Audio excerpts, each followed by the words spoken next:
अगर हम बोले कि तबरेज के साथ गलत हुआ तो वो 3 महीने बाद कहेंगे बोलो बोलो बोलो कमलेश पे बोलो, कमलेश पे बोलो, कमलेश पे क्या कहना चाहते हो? कहेंगे देखा तुम गद्दार हिंदू हो, तुम एक बार भी जो है राम जी का नाम लिए, लोग यहाँ आकर के इंशाअल्लाह इंशाअल्लाह कह रहे थे। जय हिंद का नारा एक मुसलमान का दिया हुआ नारा है ना? तो हमारे सवालों का जवाब उनको देने की जरूरत नहीं है, वो विपक्ष पे ही एक नया सवाल खड़ा कर देते हैं। जैसे अगर हम बोले कि तबरेज के साथ गलत हुआ तो वो 3 महीने बाद कहेंगे बोलो बोलो बोलो कमलेश पे बोलो, कमलेश पे बोलो, कमलेश पे क्या कहना चाहते हैं? हम कहां कह रहे हैं कि कमलेश के साथ अच्छा हुआ? अब जैसे उन्होंने एक बड़ा अच्छा उदाहरण दिया हमारे सामने, आरफा जी ने कहा कि सरिया का प्रोग्राम है, अब इस प्रोग्राम का जो है वीडियो अपलोड होगा, अब लोग उसको देखेंगे, कहेंगे देखा तुम गद्दार हिंदू हो, तुम एक बार भी जो है राम जी का नाम लिए, लोग यहाँ आकर के इंशाअल्लाह इंशाअल्लाह कह रहे थे। इस प्रश्न को समझिए। वैसे अगर माने जलसे की तरह आए हैं, थोड़ा सुनेंगे, हंसेंगे, हंसाएंगे और चले जाएंगे, तब तो कोई बात नहीं है। और सारे स्पीकर ने, लगभग सारे स्पीकर ने, मुझे लगा कि आपको समझाने की कोशिश कर रहे हैं।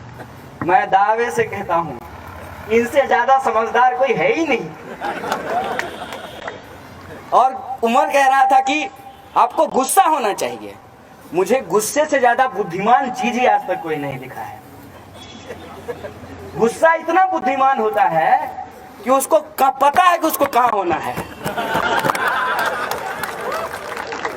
आप जाइए थाना, ठीक है ना, और जो है हो सकता है कि आप कांस्टेबल पे गुस्सा कर लें, जो ही एसएचओ आएगा पता नहीं कहां चला जाएगा वो, उसको कहिएगा कि आओ बाहर निकलो, तो कहेगा नो सॉरी। गुस्सा इतना बुद्धिमान होता है। तो इसीलिए मैं जो है वीर रस का और आक्रोश रस का व्यक्ति नहीं बचा हूं, मैं कहीं और चला गया हूं।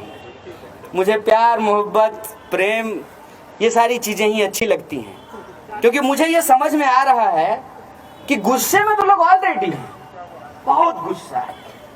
माने सिग्नल पे आप रुक जाइए और सिग्नल पे जो ही 5, 4 हॉर्न देना शुरू कर देगा। भाई 0 तो जाने दे, ग्रीन तो होने दे। मेट्रो पे आप रोज चढ़ते हैं, बोलिए आपको एफर्ट करना पड़ता है घुसने के लिए, खड़े हो जाइए घुसा देगा। उतरने के लिए एफर्ट करना पड़ता है। बहुत गुस्सा है, वायलेंस की भी कोई कमी नहीं है। मेरे कुछ दोस्त जेएनयू के पढ़े हुए, जेएनयू में पढ़ाई होती है, इतना आश्चर्य से मत देखिए, अभी आपके इस इलाके के जो डीसीपी हैं वो जेएनयू से ही पढ़े हुए हैं, जेएनयू से पढ़ के आए हैं। मैं बड़ी एक इंटरेस्टिंग बात आपको बताता हूं, इसको मैं इसलिए बोल रहा हूं कि कभी कहा जाता है, जैसा आरफा जी ने भी कहा आपको, कि हिंदू खतरे में है और मुसलमान खतरे में है। मोहम्मद रफी साहब काली जी का भजन गाने का रियाज कर रहे थे, तब उनकी मौत हुई थी। और जो राम जी को लेकर के सबसे मशहूर गाना है, राम जी की निकली सवारी, राम जी की लीला है न्यारी, वो गाना मोहम्मद रफी के द्वारा गाया गया है। मन तरपत हरि दर्शन को आज, वो गाना एक मुसलमान ने लिखा, एक मुसलमान ने गाया और एक मुसलमान ने उसका म्यूजिक दिया है, वो बजता हिंदुओं के मंदिर में है।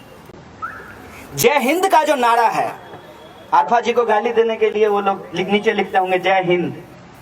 जय हिंद का नारा एक मुसलमान का दिया हुआ नारा है।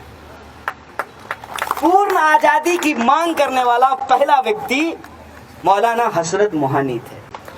देश के पहले शिक्षा मंत्री मौलाना अबुल कलाम आजाद थे। ये बात मैं क्यों बोल रहा हूं? यह बात मैं इसलिए बोल रहा हूं कि ये बात सबको बोलने और समझने की जरूरत है। वो समझ भी रहे हैं, बोलने की जरूरत है। मुझे आपकी समझदारी पे बिल्कुल शक नहीं है। कई बार मैं समझता हूं कि आपके जो जीवन के अनुभव हैं वो मेरे अनुभव के सामने बहुत बड़ा है। लेकिन उसको बोलने की जरूरत है। इतना बड़ा पुलवामा अटैक का मामला है, उसका नाम चेक किए हैं? किस धर्म के लोग उसमें नहीं हैं? सभी धर्म के लोग हैं, सभी जाति के लोग हैं, सभी इलाके के लोग हैं। यही तो भारत है। और इस भारत को अगर कोई आपस में जोड़ता है तो हमारा देश का संविधान है।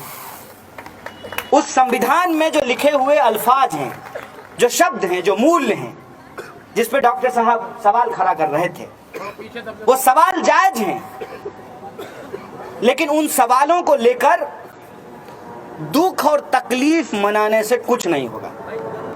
कभी ना कभी ये स्थिति आएगी, कभी ना कभी ये वक्त आएगा कि उस पर नया सवाल खड़ा करना पड़ेगा। रोज नया प्रश्न आपके सामने खड़ा हो जाएगा। उन सवालों को समझना बहुत जरूरी है। मैं आज टीवी देख रहा था, बीजेपी का एक स्पोक्स पर्सन उसको शिवसेना को पलटू राम बोल रहा था। मुझे इतनी हंसी आई, मैं इतना हंस रहा था, तो एक दोस्त आया, बोला कि क्या हो गया, इतना क्यों हंस रहे हो? हम बोले क्या करें, इतना लाजवाब नेता और उसका प्रवक्ता सब है कि हंसी रुकती नहीं है। उसको पलटू राम बोल रहा था। खुद ही जो है पूरे देश में वो क्या करके आए हैं चुनाव के बाद, और मुझे पूरी आशंका है कि महाराष्ट्र में कर्नाटका होने जा रहा है। तो देख लीजिएगा, इसकी आशंका है मुझे। तो वोट तो मान लीजिए किसी व्यक्ति को दे देंगे, किसी एक पार्टी को दे देंगे, तब भी समस्या का समाधान तो नहीं हो रहा है। तो मेरी बारात तुम्हारी बारात, सवाल यह है कि दूल्हा कौन? चुनाव तो आएगा, चुनाव तो होगा, और ये सारी लड़ाइयां जो हैं, जिसको आप साल भर, 3 साल, 4 साल एकजुट करने का प्रयास करते हैं, वो अचानक से चुनाव के वक्त बिखर जाता है। मेरा उसको लेकर के एक प्रस्ताव ये है कि हम किसी एक पार्टी की तरफ अंधे दौर में शामिल होने के बजाय वैसे इंडिविजुअल को सपोर्ट करना शुरू करें जिनके बारे में आप आश्वस्त रहें कि कुछ भी हो जाएगा, कौवा और मैना और की तरह के विधायक नहीं उड़ेगा। यह बात मैं इसलिए कह रहा हूं कि आज आइडियोलॉजिकल इंटीग्रिटी बहुत इंपॉर्टेंट हो गया है। जैसे ही सुबह सुबह जो है ब्रश करते हुए लोगों को पता चला कि सरकार बन गई है महाराष्ट्र में, लोगों ने मुझे फोन करना शुरू किया, कहा कि आपको जो है एनसीपी के कैंडिडेट का प्रचार किए थे, ये तो बीजेपी में शामिल हो गया। हम बोले कि इस देश में बहुत कुछ हो रहा है। कुछ लोगों ने इस पे बड़े जबरदस्त कमेंट किए। कुछ लोगों ने कहा कि अब तो बस उम्र को ही बीजेपी में से देखना बाकी है।